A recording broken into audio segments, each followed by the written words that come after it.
स्वात के सयाहती मकाम काला में बर्फबारी के बाद मौसम मजीद सर्द हो गया और मौसम से लुत्फ उठाने के लिए मुल्क भर से सयाह वादी स्वात का रुख कर रहे हैं। मुराद अली खान की रिपोर्ट देखिए।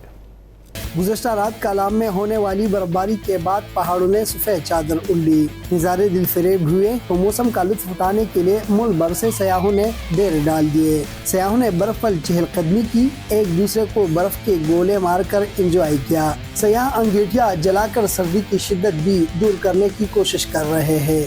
हम तो आए हैं बलूचिस्तान से, बलूचिस्तान के शहर कोयटा से आए हुए हैं इधर सियाहत के हवाले से। यहाँ पर हम देखने के लिए, यहाँ के माहौल को एंजॉय करने के लिए, यहाँ के मौसम को। यहाँ पर आकर हमें बहुत ज़्यादा अच्छा लगा, बहुत अच्छा लगा। माशाल्लाह बहुत अच्छा लगा है, मौसम भी इसका बहुत अच्छा है। सब लोग आए टूरिज्म को प्रमोट करें। माशाल्लाह बहुत ज़बरदस्त है, बहुत प्यारा है। मौसम का हाल बताने वालों ने आइंदा 24 घंटों में स्वात के बालाई इलाकों में बर्फबारी जबकि मैदानी इलाकों में बारिशों का इम्कान जाहिर किया है। यही वजह है कि बड़ी तादाद में सयाह स्वात के सयाहती मकामात का रुख कर रहे हैं। Murad Ali Khan, don news, Kalam, Swat.